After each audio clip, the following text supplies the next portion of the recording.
Halo teman-teman, Rainer Budiarto, welcome back to my channel. Teman-teman, saya ingin share ada film yang bagus. Saya lihat bagus ini teman-teman, yang Oliver Stone ya. Oh, panggilannya Oliver gitu. Ini film udah lama, tapi film-film lama itu klasik loh. Klasik tuh jadi tetap seperti filmnya itu nggak lekang oleh waktu. Oliver Twist. Saya bilangnya Oliver apa ya? Oliver Twist kayaknya. Oliver. Pokoknya ini film kuno, tapi nggak lekang oleh waktu. Jadi filmnya bagus teman-teman. Pokoknya ceritanya tuh dia menderita. Awalnya menderita karena kesusahan hidup, karena orang tuanya nggak tahu kemana, nggak jelas pokoknya orang tuanya.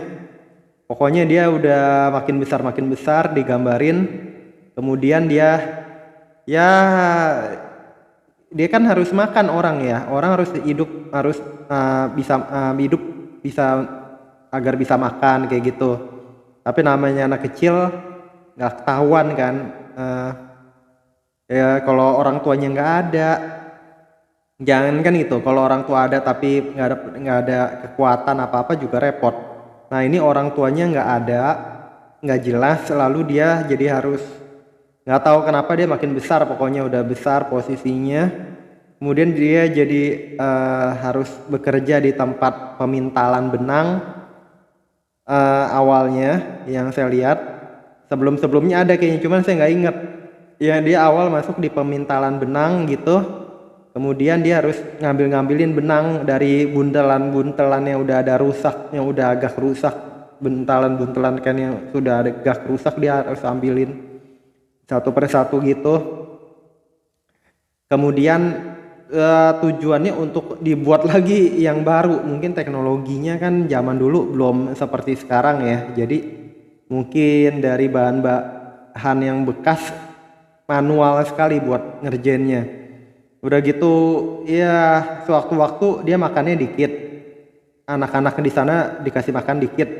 Sewaktu-waktu entah kenapa ada yang bilang kalau bisa melakukan apa ya? Kalau bisa terpilih jadi terpilih karena bisa inin benang yang bagaimana gitu. Saya nggak jelas juga dah. Ya pokoknya akan menang. Hadiahnya itu dapat tambahan makanan. Ternyata begitu sore malam, begitu ini makan, dia minta tambahan makanan, malah dia dipukulin pakai tongkat. Jadi nggak tahu nih siapa yang bohong atau dikerjain apa gimana, dipukulin. Udah itu dihadapin sama pemilik pabrik, dibilang nih orang lancang, nih anak lancang minta makanan, berani tambahan makanan. Udah akhirnya dia dijual gitu, dibelilah sama orang. Jadi hakim nih yang nentuin ya, nih orang anak statusnya itu beralih kemana, hakim yang nentuin. Akhirnya ada orang apa akhirnya pokoknya dia diambil orang yang juga ini tempat semayam jenazah, yang bikin peti jenazah gitu. Kemudian di peti jenazah itu dia nggak dikasih makan yang layak, makannya juga nggak layak banget.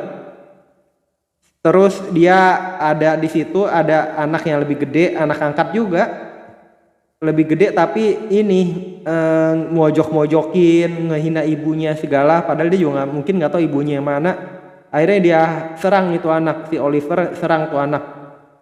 Terus si anak yang diserang itu berbohong, udah lebih gede, berbohong, pinter bohong, ya nggak tahu jadi apa. Udah pinter bohong, akhirnya jadi si Oliver itu dipukulin lagi. Jadi nggak jauh-jauh dari dipukulin ceritanya. Zaman dulu ya mungkin. Akhirnya dia pergi kabur, dia ngikutin arah ke arah London.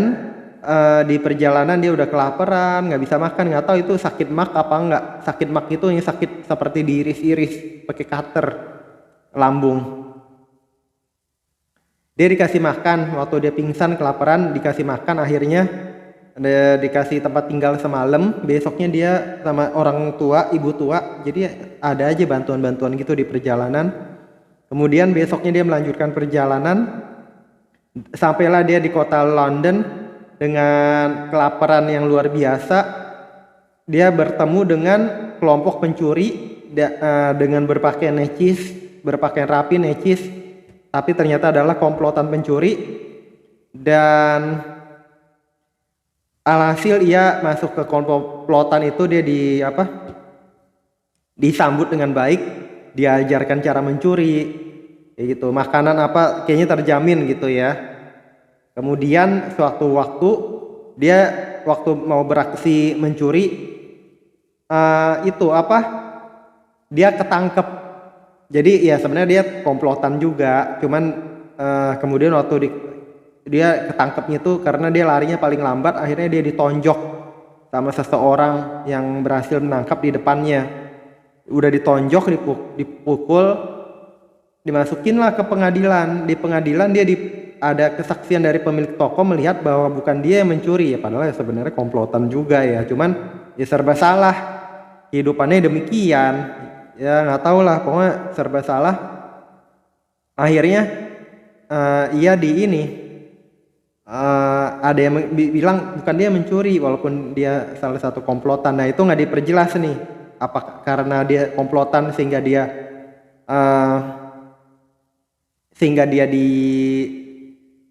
tidak diperhitungkan komplotannya itu, atau dianggap lupa lah, dianggap bukan dia yang ngambil kali gitu. Nah orang yang diambil itu Mister siapa gitu lupa saya, akhirnya merasa kasihan dan merasa bersalah, diangkatlah, ia dipulihkan, diobati, diajak ke rumahnya, dan diangkat anak.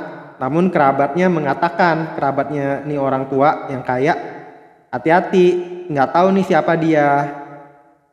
Akhirnya si komplotannya yang itu takut, dia ngadu di pengadilan, belum tahu dia udah dilepasin. Karena kan maling kan nggak berani deket-deket juga, takut tiba-tiba ditunjuk itu keluarga saya, waduh repot di Uber. Kalau dia dicari polisi apa kan nggak tahu. Akhirnya dia itu diangkat anak itu. Sewaktu-waktu si itu komplotan pencuri, ada mbak-mbaknya itu yang diminta untuk tanya, lihat keadaan Oliver bagaimana. Ternyata udah dibebasin kata polisi. Kemudian polisi malah kasih kartu nama yang terjatuh dari si bos itu, bos baik itu, orang tua itu. Dikasihlah alamatnya. Komplotan itu ngutus orang untuk amatin, untuk ngambil Oliver kayak gitu, takut buka mulut. Ternyata kan Oliver udah kaya kan, udah maksudnya hidupnya enak gitu.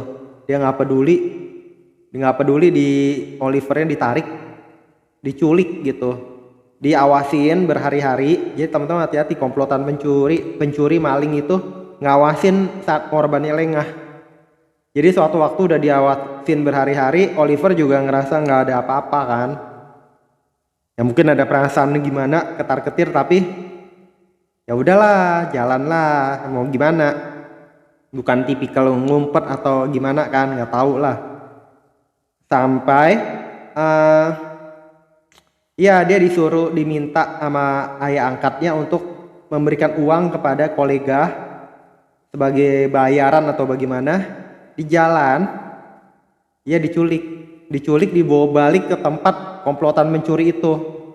Pakaiannya bagus kan, langsung dilucutin semua, diambil, dikasih baju yang jelek lagi.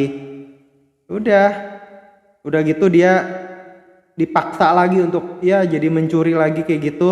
Dan dia nggak mau, dia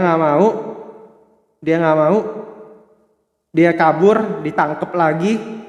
Kali ini dia dipukulin lagi, nggak jauh-jauh dipukulin lagi pakai tongkat. Jadi orang zaman dulu lebih banyak mukul pakai tongkat kayaknya, kasihan makanya orang zaman dulu. Diumpetin di kamar. Kemudian besoknya si pak siapanya minta maaf.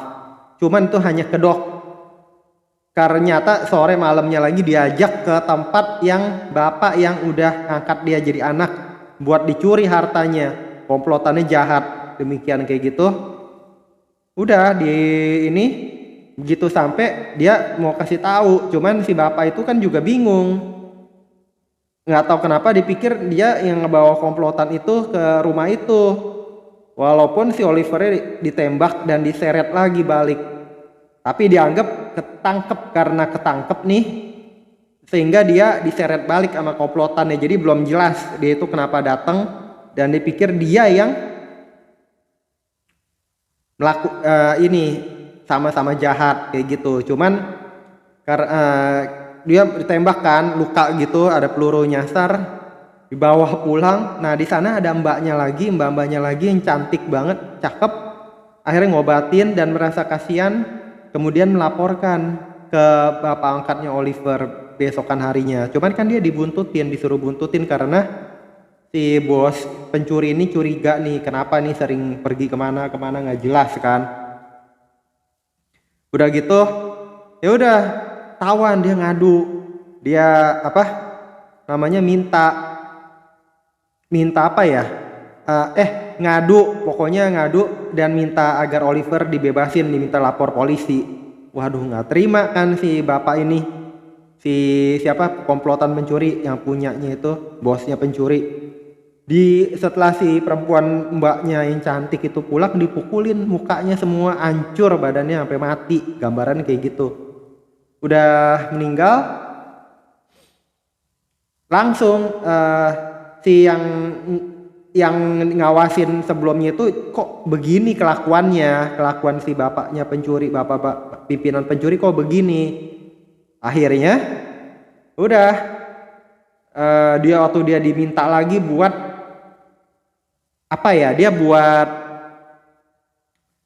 buat ngawasin polisi apa bagaimana, dia nggak mau. Jadi dia pro polisi.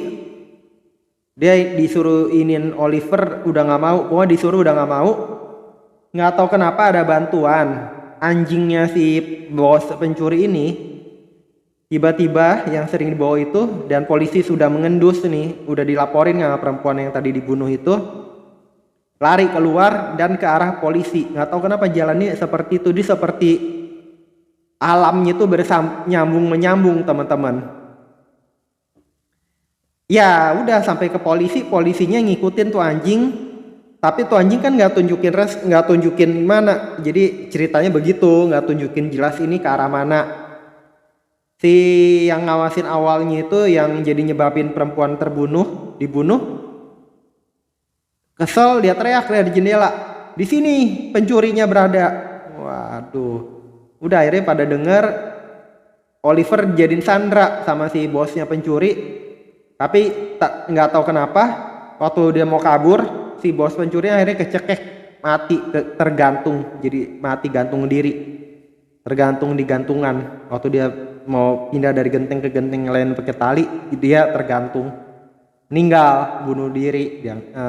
Ya pokoknya gitulah, tergantung, lehernya tercekik. Si Oliver diselamatin, dibawa lagi balik, kemudian dia seorang baik. Dia ingat penderitaannya zaman dulu, dia ingat waktu dia butuh makan di London pertama kali, diajak oleh bapak itu.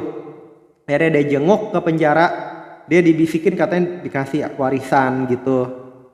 Tapi dia kayaknya nggak ngerti deh, dia terima apa nggak tahu di cerita filmnya bagaimana. Akhirnya ya sudah berakhir. Tuh bapak juga lupa ingetan banyak ya, hidup dalam kesendirian segala. Jadi pesan moralnya teman-teman, kita selalu berbuat baik. Selalu berbuat baik. Kita penderitaan itu nanti ada akhirnya. Walaupun kelihatannya nggak berakhir, ya hidup emang demikian.